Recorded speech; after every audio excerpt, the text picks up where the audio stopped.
I still remember the exact moment I knew my quiet little mountain life was about to get flipped upside down. It was a Tuesday morning, late September, cold enough that your breath already showed up in little white clouds, and I was out front splitting firewood, hoodie on, earbuds in, mind completely somewhere else. When I looked up and saw her, standing right there on my porch, clutching a clipboard like it was a weapon. Perfect posture, perfect hair, perfect pearl necklace, even though we were in the middle of nowhere, Wyoming. Her name was Lillian Brooks, president of the Silver Pines Homeowners Association. And in our neighborhood, that woman ran things like she was commanding a small private army. Her lips were pressed into that thin, tight smile that doesn't mean good morning. It means, I'm about to ruin your day. My name's Ethan Walker, by the way. I'd moved to Silver Pines about 4 years earlier, bought 5 acres on the edge of this planned community because I wanted space, quiet, and the freedom to live my life without somebody measuring my grass with a ruler. Mountains in the distance. Pine trees everywhere. Winters that didn't mess around. We're talking -20, -30, power outages that last days, sometimes a week. So I prepared, like any sane person would. I stacked firewood. A lot of it. Neat rows, under tarps, elevated off the ground. Behind that, 6 propane tanks, bolted onto concrete pads I poured myself. Backup generator. Wood stove. Redundancy. Security.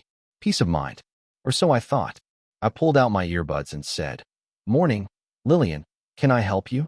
She didn't smile, didn't greet me, didn't even pretend to be polite. She just flipped open her clipboard and said, "Ethan, we need to talk about your property." Already defensive, I wiped my hands on my jeans and crossed my arms. "Okay, talk." She pointed dramatically, like she was presenting evidence in court. "At my wood pile. At my propane tanks. This," she said, "is unacceptable." I actually blinked. Once. Twice. Unacceptable how? It violates community standards. It's an eyesore. It's excessive. I laughed before I could stop myself. "Lillian, we live in the mountains. Winter lasts 6 months. This is called not freezing to death." She didn't laugh. She adjusted her pearls instead.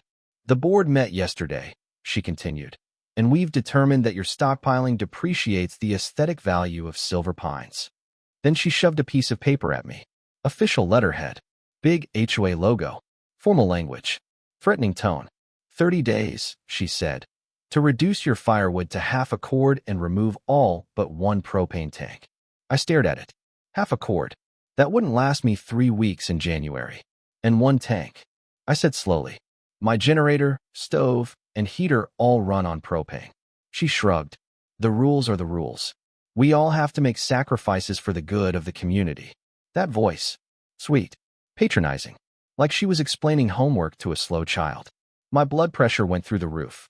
"Show me," I said, "where in the bylaws it says anything about fuel limits." She sniffed. Section 14, subsection C.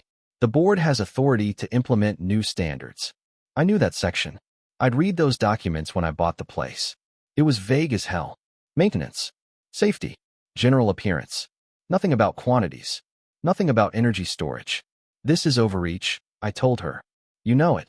Take it up with the board," she replied, already turning away. "But the notice stands." And just like that, she walked off my porch, leaving me standing there with a piece of paper that basically said, "Freeze or comply." I went inside and spent the next 2 hours rereading every HOA document I had, line by line, highlighter out, notes everywhere. And I was right. Nothing in there justified this. They were stretching community standards like taffy. So I started writing emails. Polite at first, explaining power outages, ice storms, safety, past emergencies. Every response I got back was a template. "Dear homeowner, please comply. Failure will result in fines. Sincerely, the board." Day 31. The fine started. $50. Every single day. I didn't pay, didn't move anything, didn't budge. Then the certified letters started showing up. Threats, liens, foreclosure language. That's when I realized this wasn't about wood. This wasn't about propane. This was personal. So I started talking to neighbors. Quietly. Over fences. Over coffee. While walking dogs. And that's when things got interesting. 3 houses down, Maria Gomez had been cited for excessive garden structures. Across the street, Kevin Reynolds got fined for parking his company truck in his own driveway. Someone else got warned for non-approved outdoor furniture. Pattern. Selective enforcement. Pressure tactics. And then, I learned about Lillian's brother-in-law, Marcus Hale, owner of Hale Community Management, the company that handled all our HOA's finances and maintenance.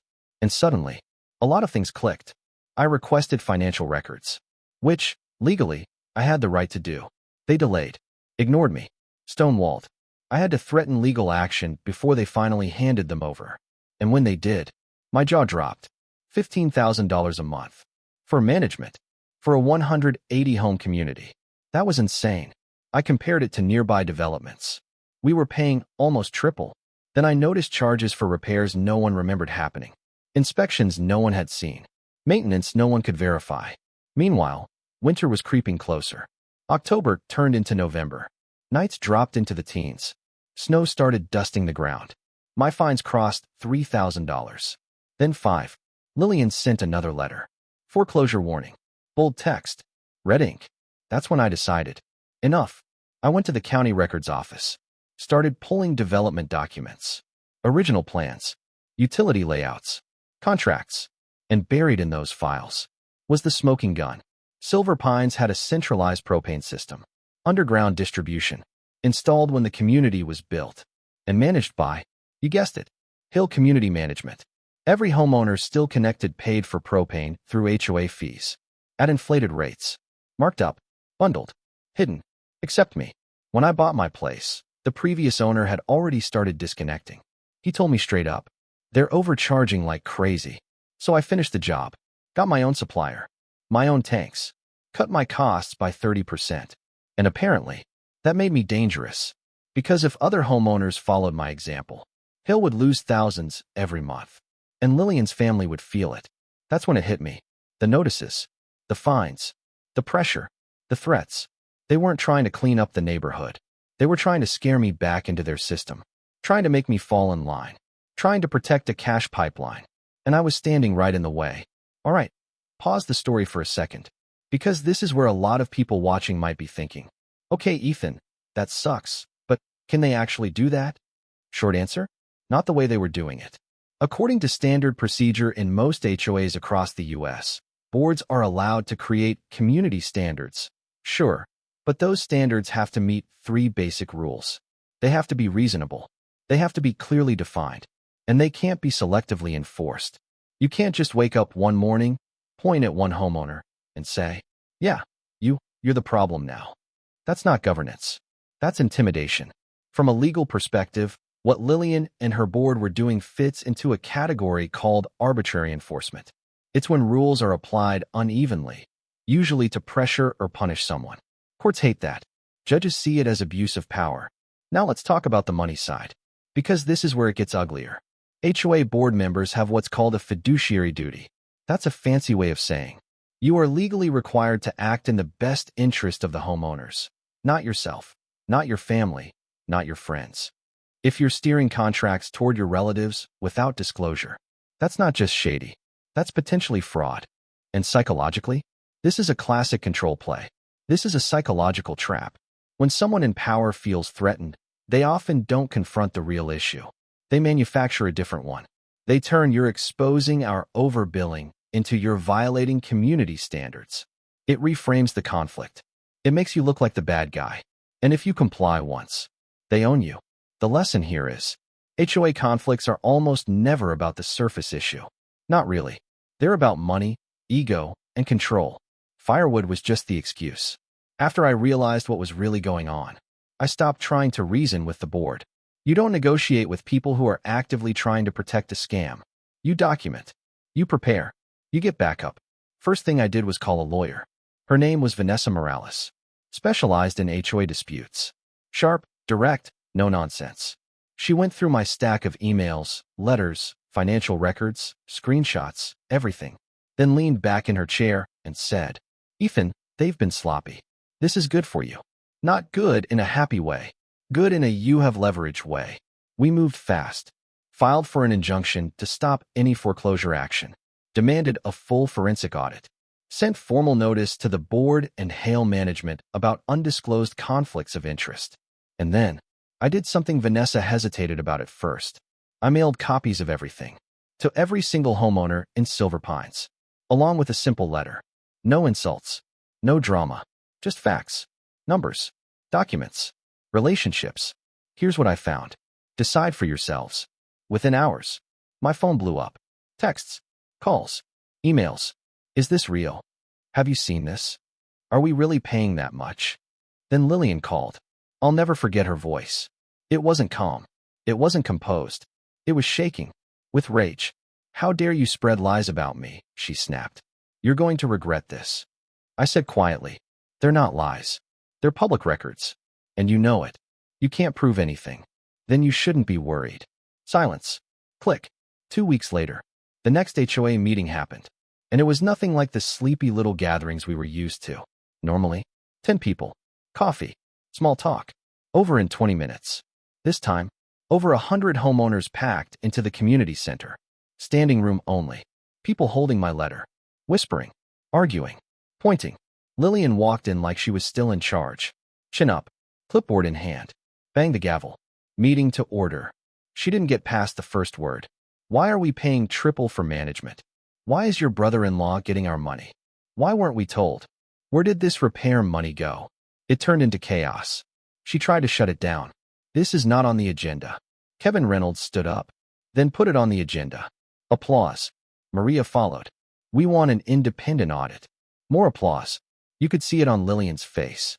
The control was slipping. The other board members looked terrified. 2 of them later admitted they had no idea about the family connection. Finally, one of them, Rachel Kim, stood up, voice shaking. I motioned to suspend the president pending an external investigation. Dead silence. Then a vote. 4 in favor. 1 against. Lillian. She stood up. Face red. Hands trembling. You're making a huge mistake, she snapped. This community needs leadership, not paranoia. Rachel replied. It needs honesty. Gavel. Suspended. Effective immediately. I felt relief. For about 48 hours. Then things got darker. I woke up to a sheriff's deputy at my door. Deputy Harris. Polite. Awkward.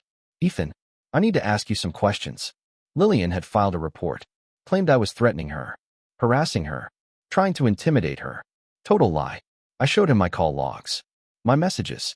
Everything in writing. He sighed. Between us, this looks retaliatory. But I still have to document it. That's when it hit me. She was desperate. And desperate people do dangerous things. 3 weeks later, the audit came back. And it was brutal.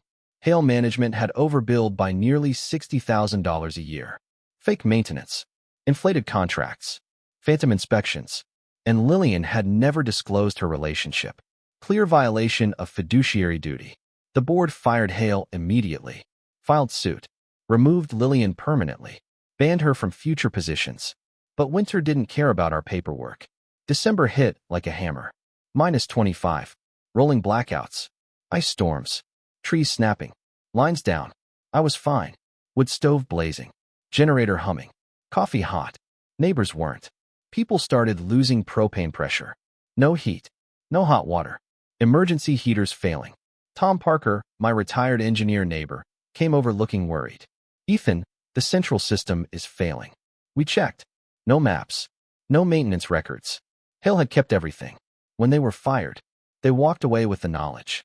The main distribution vault was buried under 3 feet of snow. Frozen shut. 5 of us went out there. Shovels. Torches. Flashlights. Bare hands in sub-zero wind. We worked in 20-minute shifts before fingers went numb. Inside, it was a mess. Corrosion. Leaking valves. Broken regulators. Half-closed main line. Years of neglect. We patched what we could. Rerouted flow. Restored heat to most homes. It probably saved millions in damage. Maybe lives. And that's when the real truth surfaced. A week later, Deputy Harris called. Ethan, can you come down to the station? I walked into a small interview room. Met Detective Allison Reed. She laid out printed messages. Texts.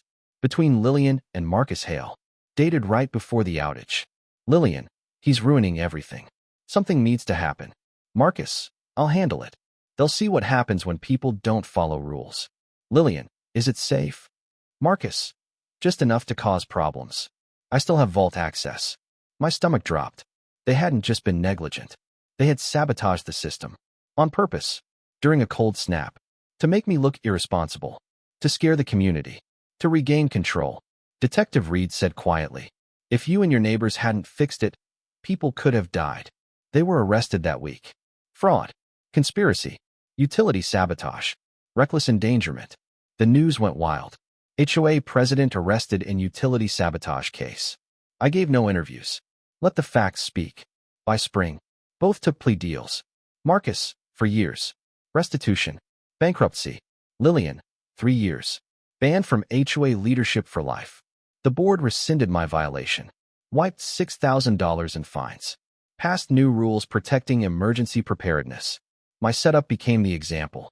And somehow, the guy who just wanted to stack wood ended up helping expose a criminal operation.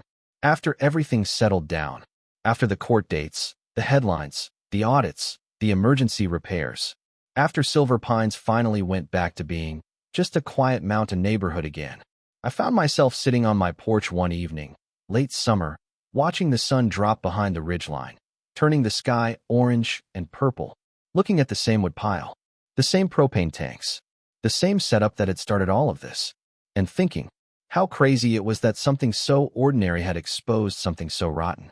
Because let's be honest, most of us, when we buy into an HOA, we're not thinking about corruption. We're thinking about snow removal, trash pickup, maybe keeping the neighborhood from turning into a junkyard. We assume the people in charge are decent, trying their best. But power has a funny way of changing people, especially small power. A title, a gavel, a little authority. Suddenly, some folks start confusing serving with controlling. And that's where things go wrong. The lesson here is, you don't have to be loud to stand up for yourself. You don't have to be aggressive. You don't have to start fights. But you do have to pay attention. Ask questions. Read documents. Look at numbers. Because most abuse of power doesn't start with something dramatic. It starts small. A warning letter. A fine. A friendly reminder. Something that makes you think, it's not worth the trouble. That's the moment they're testing you, seeing if you'll fold. And from a legal perspective, knowing your rights matters more than most people realize. You don't need to be a lawyer. You just need to understand the basics. That boards can't act arbitrarily. That conflicts of interest must be disclosed. That records belong to homeowners. That intimidation isn't governance. It's weakness. And psychologically, this whole thing taught me something about fear. About how people in power often act when they feel exposed. They don't apologize. They don't reflect. They escalate. They threaten. They manipulate. They create villains. Because admitting wrongdoing would mean losing control. And for some people, control is everything.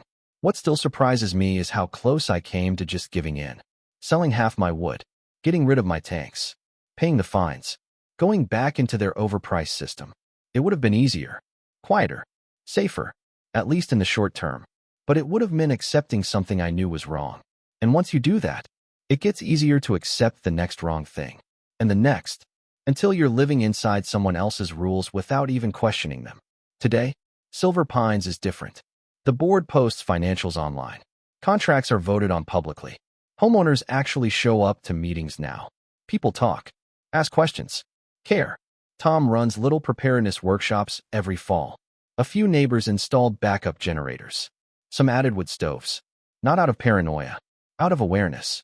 Out of responsibility. Community, I learned, isn't about everyone being identical. It's about people looking out for each other. Respecting differences. Sharing information. Standing up when something feels off. And I'm still here. Still splitting wood every September. Still filling my tanks before winter. Still running my generator once a month just to test it. No one bothers me. Sometimes people ask for advice. Sometimes they ask for help. And I'm glad to give it. Because if there's one thing this whole experience taught me, it's that independence doesn't mean isolation. Being prepared doesn't mean being selfish. And questioning authority doesn't mean being difficult. It means being responsible. So I'm curious. Have you ever dealt with an HOA that overstepped? Have you ever been pressured into something that didn't feel right, just to keep the peace? Did you fight it? Or did you let it go? Drop your story in the comments. I read them. Seriously. And sometimes, the best advice in this community doesn't come from me. It comes from you. Because sometimes, all it takes to protect your home, your money, and your dignity is being willing to say, wait a minute, this doesn't make sense, and refusing to back down. Thanks for listening. Stay warm, stay prepared, and stay curious. I'll see you in the next one.